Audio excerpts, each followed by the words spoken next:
Good morning, everyone. My name is Nathaniel Frissell, and I'm from the University of Scranton. And today I'm going to talk about recent progress in observing large-scale traveling ionospheric disturbances using amateur radio. I'd like to thank my co-authors, Diego Sanchez, Gareth Perry, Bill Engelke, Anthea Coster, Phil Erickson, Mike Rahanami, and Joe Baker. So our research questions. How do traveling ionospheric disturbances, or TIDs, affect high-frequency HF 3 to 30 megahertz communications? 2, how can we use HF amateur radio data to study TIDs? And 3, what are the geophysical sources of TIDs that impact amateur radio HF communications? So the first thing we need to do is we need to define what a TID is. So a TID, or a traveling ionospheric disturbance, is a variation, it's a quasi-periodic variation in electron density in the ionosphere that's moving. And from a radio, shortwave or HF radio perspective, these can be observed as a type of fading, or QSB. So in this ray trace diagram, we have the transmitter located here, and we have the ionosphere up here, and we're launching rays at a number of angles, and you can see that they're going up and being refracted by the bottom side of the ionosphere. This ionosphere has a TID moving through it, and you can see that these the concave structures, convex and concave structures, they will focus and defocus the radio waves that reach the ground. And what this leads to is a region of strong radio reception, or signal-to-noise ratio, region of weak signal-to-noise ratio, and then strong again. As this structure moves through overhead the path of propagation, you'll see a variation. You'll see that the location where they're strong and weak will change. So here's a movie of this. Just click the movie. So here you can see the International Reference Ionosphere, or the IRI, being perturbed with a traveling ionospheric disturbance moving in time. And this is a horizontal cut at 250 kilometers altitude. This is the Fort Hays East of Superdarn radar, which is an HF radar, and this is transmitting at 14.5 megahertz. And if you look just along this path here, which is highlighted in black, you can see a ray trace along that path down here. And so this gives you the vertical profile, and you can see how the traveling ionospheric disturbance moving through this structure changes where you have the high and the low signal-to-noise ratio regions. So we can classify TIDs in a number of different ways. And there are two traditional classifications for TIDs. There are medium-scale traveling ionospheric disturbances, or MSTIDs. These are typically periods of 15 to 60 minutes. They'll have horizontal wavelengths of 100 to 250 meters per second, and they'll have several 100-kilometer horizontal wavelength, but still less than, say, 1,000 kilometers. And these now are often due to meteorological sources. We also have large-scale traveling ionospheric disturbances with horizontal wavelengths greater than 1,000 kilometers, periods between 30 to 180 minutes, and these are often associated with auroral electrojet enhancement, particle precipitation, and other space weather phenomena. But you can also have them associated with atmospheric gravity waves, so again, possibly meteorological sources. In the past, I've done a number of studies with MSTIDs, and I found in my studies that we see these very commonly associated with periods of strong polar vortex. And we see that in the mid-latitude and high-latitude region over the continental United States. I've only started looking at LSTIDs now that I'm starting to work with amateur radio data instead of Superdarn data. And that's because the amateur radio data using, say, reverse beacon network and WhisperNet, they seem to be, it's easier to identify the LSTIDs than the MSTIDs in that data. So how have we done this? Well, first of all, which data sources have we used? So I've used observations of amateur radio communications that have been collected by the reverse beacon network. This is an automated network for listening to Morse code or CW traffic on the HF bands, and they log it to their website. The Weak Signal Propagation Reporting Network, or WhisperNet, which is, of course, developed by Joe Taylor. And then we've also used QRZ.com for geolocation. I've also used some professional research networks as well, instrumentation, including the Super Dual Overall Radar Network, the MIT Differential GPS Total Electron Content Network, and I've gotten space weather data from the NASA Omni dataset. So how do we see these in the amateur radio observations? I've created histograms. These are actually two-dimensional histograms of the RBN and the WhisperNet data. So here I have a plot of the United States. This is 14 megahertz data right here. And this is showing the midpoints between the transmitters and receivers of this entire day's worth of data right here. And so this is showing you the spatial distribution of the observations.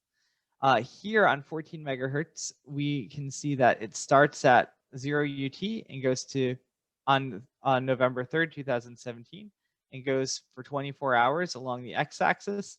Along the y-axis, this is ranging from 500 kilometers to 2,500 kilometers.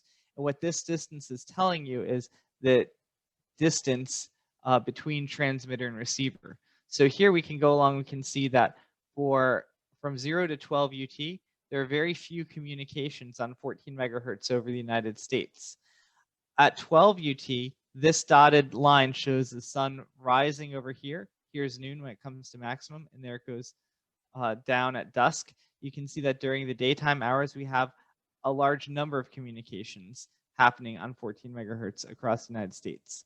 What we see is, starting around 13 UT, we see the range start to oscillate. So we go from approximately 750 kilometers at this bottom range, and it moves up to about 1,250 kilometers, back to 750, up to 1,250. And you see this oscillation, and that's the traveling ionospheric disturbance moving the range of the radio communications in and out with time. Over on the bottom, we show 7 megahertz. You can see some evidence of TIDs going on in the evening as well, or at night, but it's nowhere near as strong as the 14 megahertz observations up here. On 7 megahertz during the day, we see a fairly consistent range. Up here, we're showing the geomagnetic and solar X-ray flux conditions. So here, panel A shows that it is geomagnetically quiet in KP for the entire day, and the disturbance storm time index, or actually the SIM-H index, which is a high time resolution version of the disturbance storm time index, is also very quiet. There were also no solar flares during this day. So from this perspective, it doesn't seem that there is a obvious relationship between the geomagnetic indices and solar X-ray flux that might be creating this oscillation.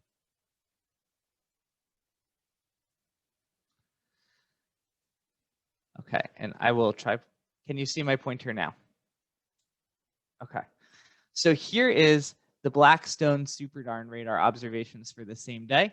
You can see similar observations where from 0 to 12 UT, the radar is not picking up much backscatter, but from 12 UT to the end of the day, you do see these large scale structures. So we're seeing the same sorts of range oscillations in the Superdarn radar that we're seeing in the amateur radio. We can also see this in the global total electron content measurements. So here, this movie is showing their GPS total electron content from 18 to 21 UT, so the range that's right in here. So our radio range is going to be shortest when the TEC is in red, higher TEC, so you get typically more ionospheric refraction. Higher electron densities will give you more electron refraction, and the communication range is going to decrease. So you can play this video here. So you can really see the wave structure, wavefront start to appear there, and now it's propagating equatorward. And now you see the blue in the middle of the US.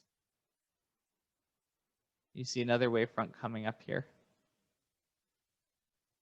So you see these large-scale coherent wave structures moving across the continental United States.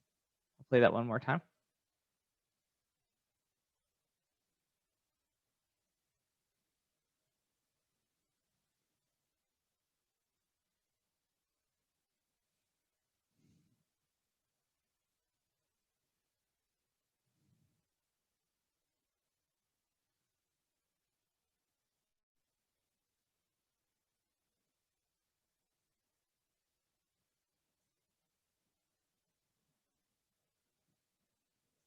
So using this movie in Google Earth, I was able to make some estimates of the Teid parameters that we're observing.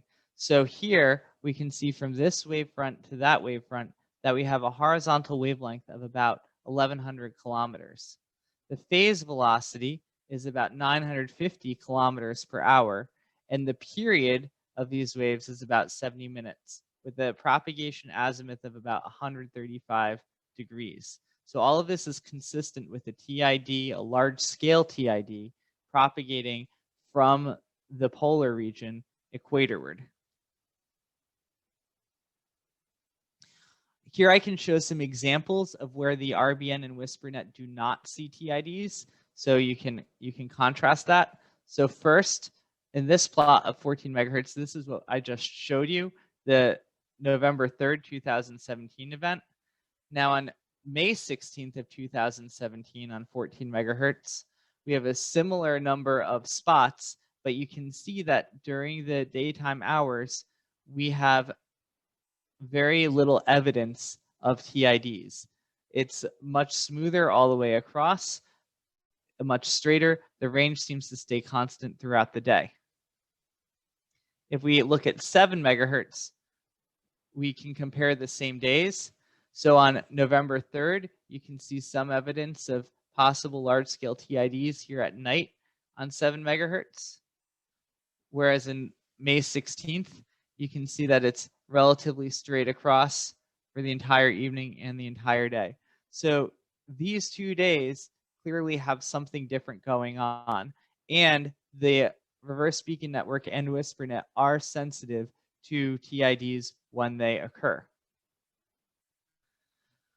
So we might ask ourselves, it's very commonly written in the literature that large-scale TIDs can be caused by auroral electrojet activity and auroral sources.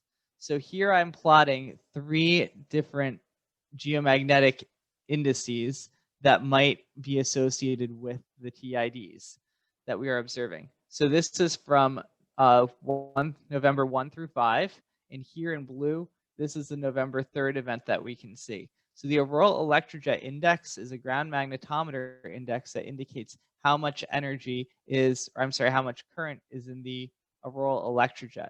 And high numbers around 600 nanoteslas would be consistent with enhanced auroral electrojet activity.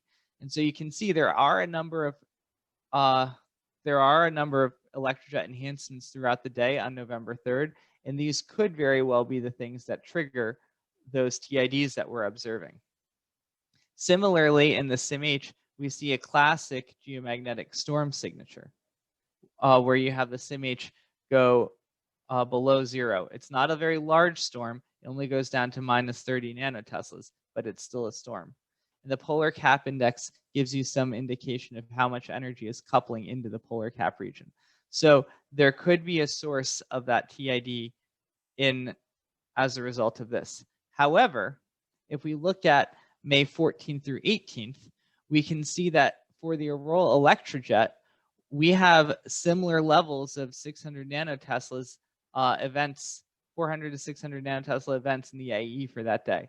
So it's not a quiet day in terms of the auroral electrojet, but this was the day that we saw no TIDs. Similarly with SIMH, we have less of a geomagnetic storm here, so this is a more quiet day, and the polar cap index is a little bit more quiet too. So what I would say from this is that it is possible that the auroral electrojet and the geomagnetic activity are causing the TIDs we saw on November 3rd. However, we do have a day in May where you have significant auroral electrojet enhancement, but no TIDs. So it is inconclusive, and we do have to keep asking ourselves why. To help further this research along, I've started having one of my students, Diego Sanchez, do a statistical study on the TIDs. And so we asked, when are the amateur radio TIDs observed? And so I had him look at these same sorts of plots on all frequencies, all amateur radio bands, for the RBN and WhisperNet for the year 2017 over both Europe and the United States. And actually, he looked at these 6 bands, and he looked at them in 3-hour segments. And so first thing we're showing here is a distribution, a histogram of the average number of daily spots for each month over the European sector. And we can see that it's fairly consistent with a little bit of oscillation throughout the entire year, averaging around 500,000 spots per month or per day, average daily spots. So if we look at those time windows that had TIDs, we can see a clear pattern here. So even though the amount of activity is relatively constant throughout the year, there are more TIDs in January, February, and March, less in the summer, and then more picking up in November and December. We do have a bit of an outlier here in June. Maybe that might be because of sporadic E. This still needs to go under investigation. But there's this general trend of more in the winter and fall and less in the summer. If we look at the United States, we see a similar result. So here the average daily spots count is lower, 200,000 throughout the year, but you still see a similar trend in the TID activity observed by the RBN and WhisperNet. Now, this is remarkably consistent with what I found for the MS TIDs in SuperDarn. So the amateur radio TID statistics that I computed, starting with the SuperDarn radar in Blackstone, Virginia, showed this sort of pattern. So here month 1 is January, and here month 12 is December. And you can see again that we had a significant amount of TIDs in January, February, March, and then it drops off in April, May through the summer, and then picks up again in October, November, and December. And so in my 2016 paper, we found that this sort of pattern was strongly associated with the polar vortex configuration, not auroral or space weather activity. So this, the coincidence of the amateur radio pattern that we're seeing and this SuperDarn pattern of TIDs, it suggests that the TIDs may be generated by similar mechanisms, even though we think that we're seeing LSTIDs in the amateur radio data. So in conclusion, we ask, how do the traveling ionospheric disturbances affect the high frequency communications? Well, the LSTIDs cause variations in available communication paths on path lengths on the order of 200 to 500 kilometers with 1 to 3 hour periodicities. 2, how can we use HF amateur radio data to study TIDs? The LSTIDs are detectable in the reverse beacon network and WhisperNet observations when the data is binned into 2D histograms with 2-minute by 25 kilometer bins over the United States and Europe. And 3, what are the geophysical sources of the TIDs that impact the amateur radio HF communications? So our case study is currently inconclusive for a role in space weather sources, but our statistical study is consistent with SuperDarn observations suggestive of high latitude, lower and middle neutral atmospheric sources.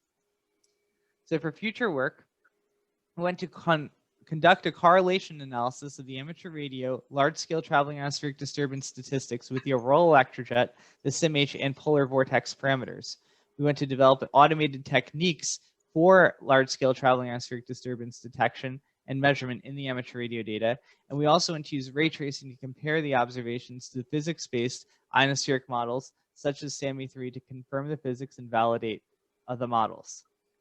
And so finally, I'd like to note that a lot of this work is being done in conjunction with the ham radio science citizen investigation. And this is our citizen science group. We are a collective that allows the university researchers to collaborate with the amateur radio community in scientific objectives. And so our objectives are to advance scientific research and understanding through amateur radio activities. 2, to encourage the development of new technologies to support this research. And 3, to provide educational opportunities for the amateur radio community and the general public. And if you'd like to join our group and get involved, you can just go to hamsci.org and click the Get Involved tab. So thank you very much. I'll be happy to take questions. So if you have questions for Nathaniel, either put them in the chat or in the Q&A area, and our moderators, and thank you to our moderators, John Doerr and Scott Jones, they will pick them up. And Nathaniel, you can stop your screen share now, and we will go to our moderators for the first round of questions here. So John Doerr, what do you have?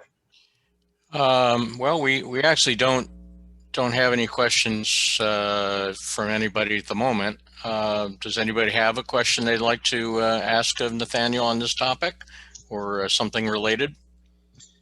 So until we get some questions in the chat or the Q&A, Nathaniel, can you give a comment on how often the TIDs occur? Is there any way to be able to estimate when that's going to happen? Sure, Tim. I think we actually have that right in the presentation here. So I'll share the screen again. So this is showing essentially when they're going to occur in the United States and in Europe. So here's Europe. So if you pick almost any January, February, November, December day, there's actually going to be a very high probability that you're seeing these things. And they're long, they're long-lasting events. So the one that I showed earlier in the talk lasted all afternoon. So you see it right here lasting many, many hours. So I would say in those particular months, there's a high probability that it's happening. And then in the summertime, there's a much lower probability that it's happening. Okay. John, do you have a question for Nathaniel? Yeah, we do now. Thank you to those who are sending questions in now, so we can have some good discussion here. Maybe just a fundamental question would be, Nathaniel, what was really, given the breadth of things you can study in this very broad topic, what was your motivation for this particular study, and what kind of drove your interest in this area in particular? I think there's a few different parts to that question. So this is a topic that I was given to by my advisors in graduate school. So that's when I first learned about traveling ionospheric disturbances and their importance.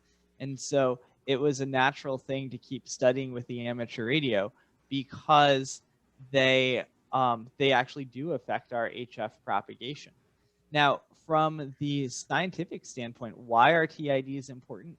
They are really key for helping us to understand the connection between different regions of the atmosphere. So how does the neutral atmosphere interact with the ionosphere, and how does space interact with the ionosphere as well?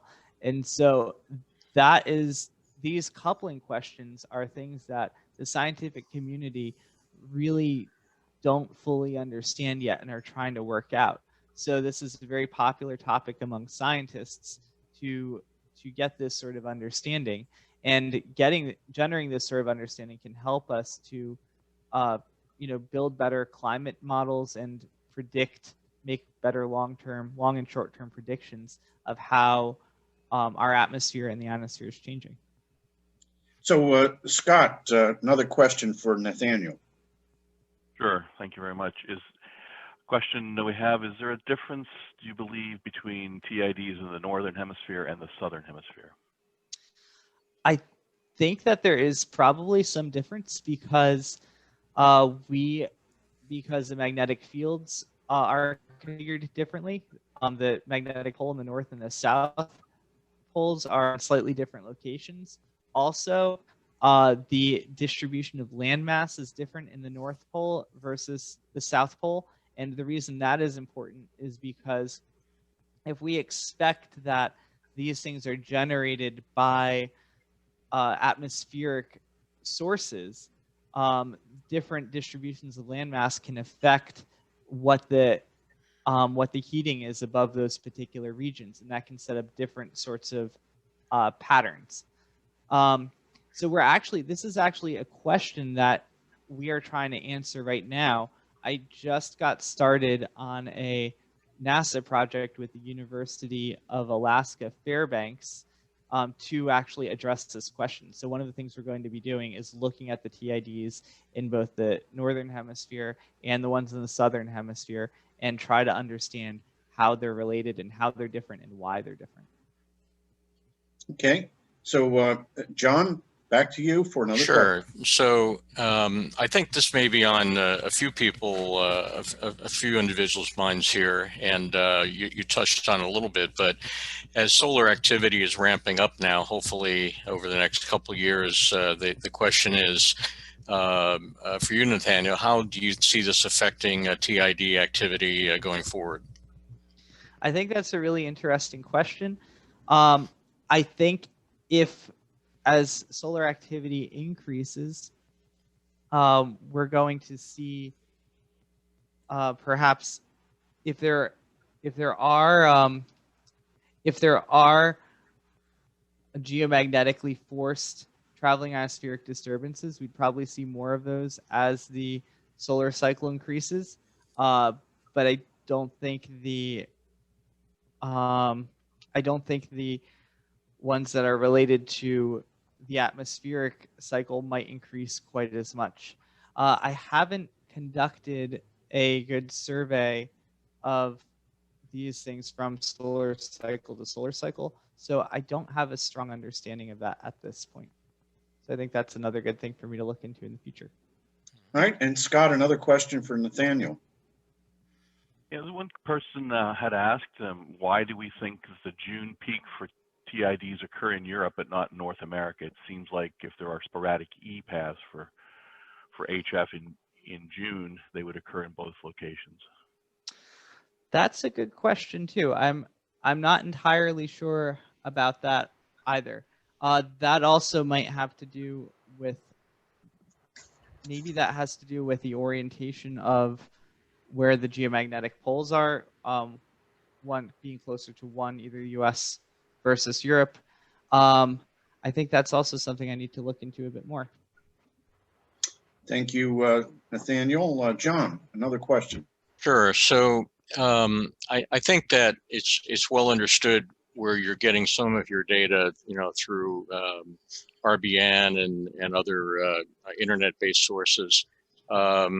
Is there other, without getting into an exhaustive description, what sorts of other test setups are you using to measure data, perhaps live or in more direct ways than just pulling data off the internet to form conclusions?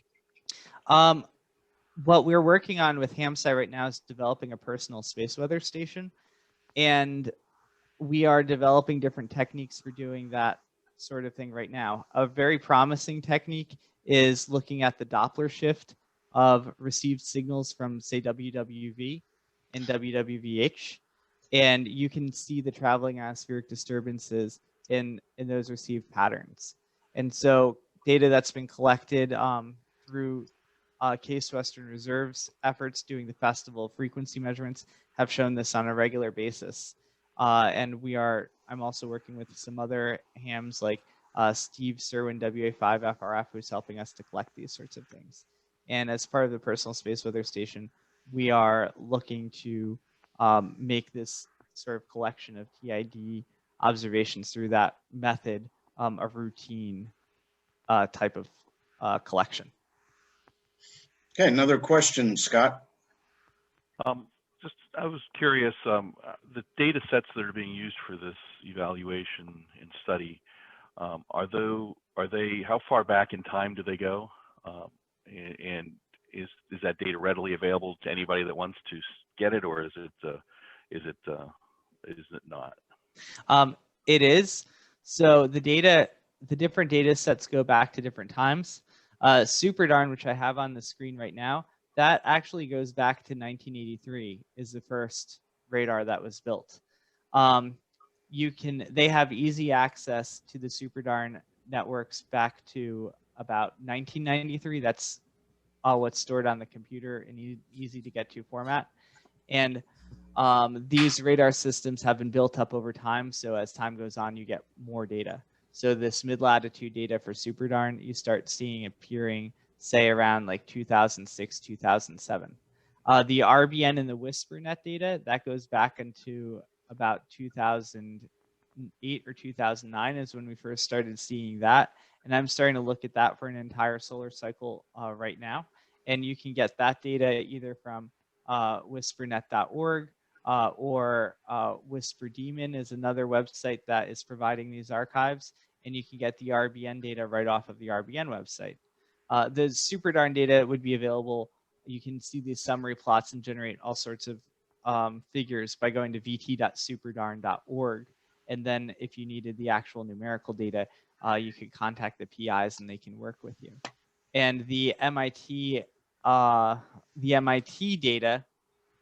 the regular TEC data is available through the MIT Haystack Madrigal database. And if you needed the differential TEC data from which shows the TIDs, you can get that by contacting their principal investigators. John, another question for Nathaniel. Okay, Nathaniel, this one's a test of your PhD doctoral dissertation here, so get ready. So let us know if in your opinion, do the TID waves have a power spectrum, or are they simply high Q and singular in their spectrum? I think, do they have a power spectrum? So you're asking more if they are like impulsive or not impulsive? Correct. Yeah. So I think these TIDs do have a power spectrum. I do not think that these are impulsive, but I think that is still something to be looked at some more.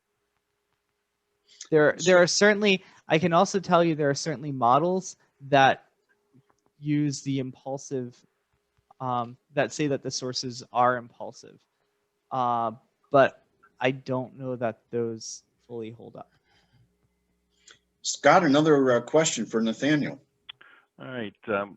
One question we had was whether or not there's any of the shortwave broadcasters might use any of this data for any of their programming, or is it they just rely on past experience?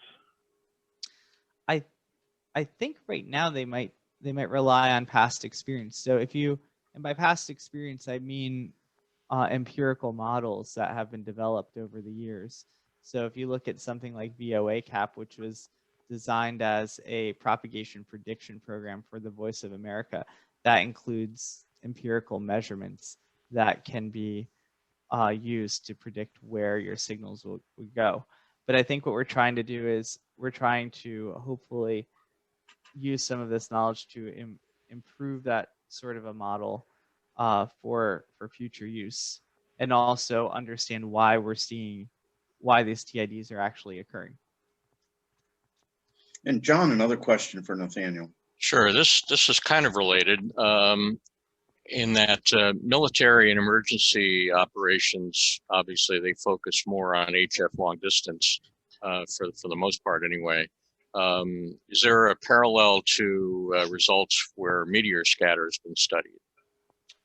I'm not familiar with those results, but I do know that you can do some searches and people do look at meteor scatter with SuperDARN radars and the like as well. Okay, Scott, another question. Yes, there's another question as a follow-up to a previous one where we talked about the June sporadic E that was shown in Europe, and it was just a curiosity of why that may be the only place that showed 10 megahertz or 10 meter activity as well. It's at 28 megahertz. I think that's because of, I think the reason we're only seeing the 10 megahertz, I'm sorry, the 10 meter 28 megahertz activity on these figures is because probably because of the way we plotted these things. That was the only one where there was I think that was the only one where we saw significant TID activity.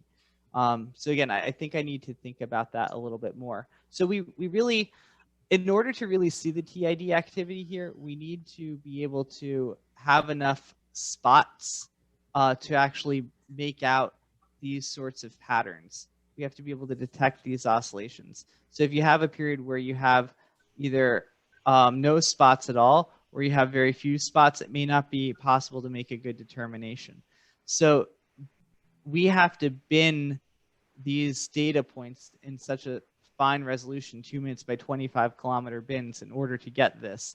By the time you do that binning, it's sometimes not possible to make a real determination whether you have TIDs or not on the other bands.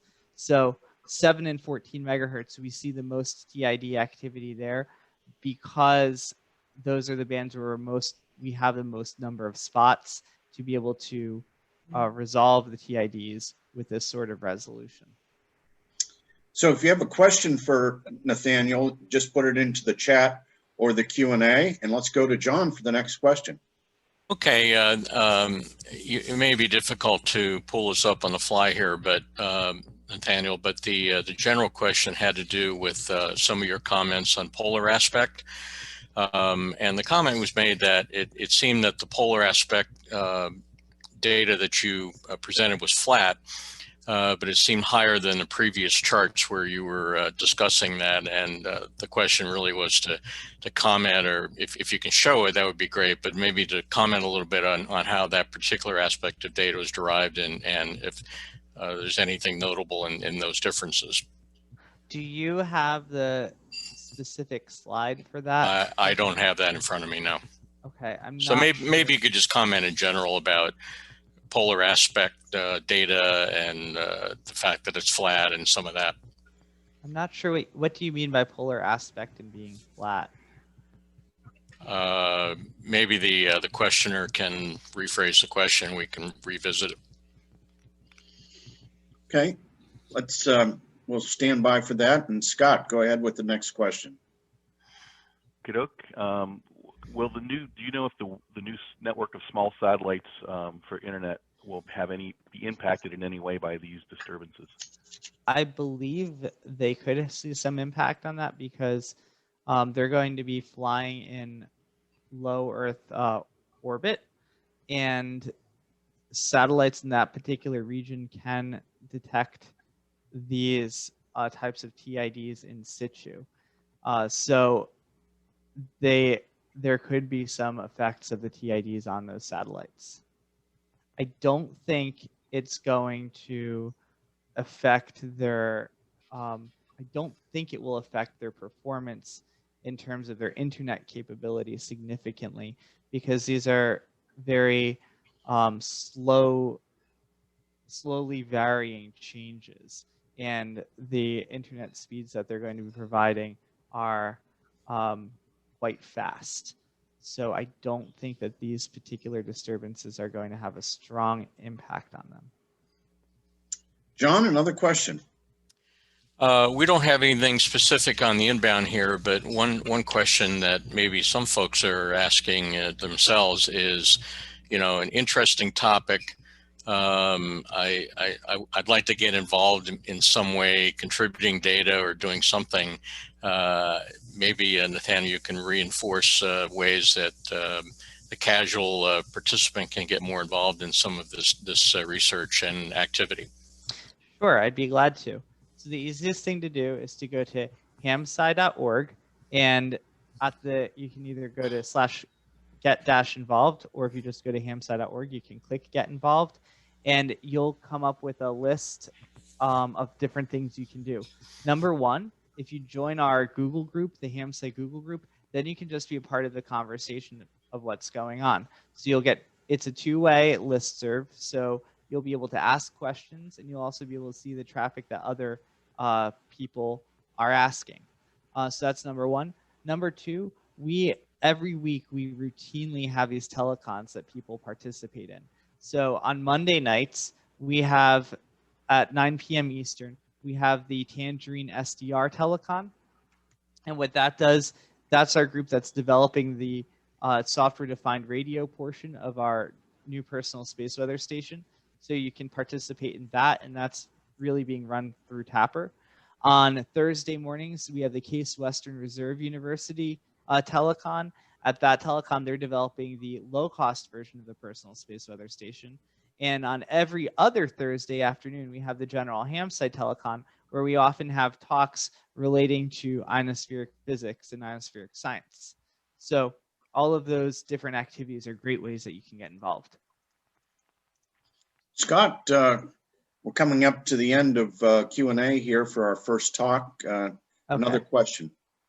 And I see they were asking about 14, Kurt was asking about slides 14 to 16. So we were asking about variations in the polar data. So I think the most relevant one is the auroral electrojet data, and this is made by a network of ground magnetometers located near the auroral oval, but distributed in longitude.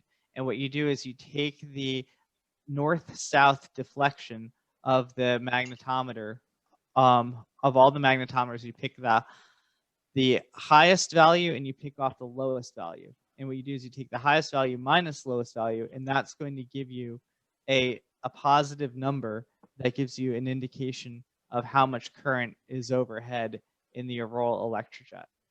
And so certainly the ones on November 3rd, those are definitely higher amounts of auroral electrojet enhancement. You have a 600 nanotesla kick right here, and it goes up to about 800 nanotesla kick right there. So that very well could be a source of the TIDs we're seeing. However, my point here is that down here, on the day that we don't see TIDs, there's still significant activity going on. AE values of 500 nanoteslas, 400 nanoteslas are not insignificant. So there's still activity going on. So I think we can't. So I guess my question is, does this meet some threshold to cause the TIDs? I think we'd have to look at more of these and try to understand the models a little bit better. Okay, Scott, final question for Nathaniel. Okay, so I'm going to make this a two-part question. Has there been any use of the PSK reporter data, and are there any existing low Earth orbit satellites, CubeSats, or others that may have equipment on them that data of which could be used for this study as well? So I do have the PSK. I do have a significant portion of the PSK reporter database that Phil Gladstone has given me. I haven't ingested that into my data processing scheme yet because there's just so much data. So I started just using the RBN, and then I've started adding in the Whisper. I haven't had a chance to look at the PSK reporter data yet. Then for the second question, there are some low Earth orbiting satellites that could potentially be useful. I have not worked with those yet either. Okay, Nathaniel, thanks very much. Great job here this morning, and we appreciate you presenting here at the Radio Club of America.